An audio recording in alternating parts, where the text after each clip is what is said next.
Épître aux Hébreux, chapitre 5.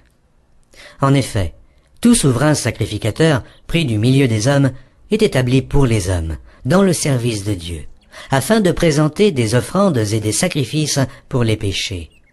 Il peut être indulgent pour les ignorants et les égarés, puisque la faiblesse est aussi son partage. Et c'est à cause de cette faiblesse qu'il doit offrir des sacrifices pour ses propres péchés, comme pour ceux du peuple. Nul ne s'attribue cette dignité s'il n'est appelé de Dieu, comme le fut Aaron. Et Christ ne s'est pas non plus attribué la gloire de devenir souverain sacrificateur, mais il la tient de celui qui lui a dit « Tu es mon fils, je t'ai engendré aujourd'hui ». Comme il dit encore ailleurs « Tu es sacrificateur pour toujours, selon l'ordre de Melchisédek ».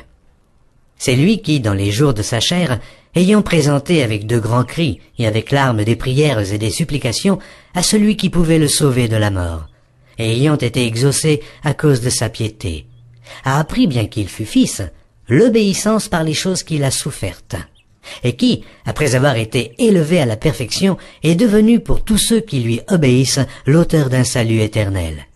Dieu l'ayant déclaré souverain sacrificateur selon l'ordre de Melchisédek. Nous avons beaucoup à dire là-dessus, et des choses difficiles à expliquer, parce que vous êtes devenus lents à comprendre. Vous, en effet, qui depuis longtemps devriez être des maîtres, vous avez encore besoin qu'on vous enseigne les premiers rudiments des oracles de Dieu. Vous en êtes venus à avoir besoin de lait, et non d'une nourriture solide. Or quiconque en est au lait n'a pas l'expérience de la parole de justice, car il est un enfant. Mais la nourriture solide est pour les hommes faits, pour ceux dont le jugement est exercé par l'usage à discerner ce qui est bien et ce qui est mal.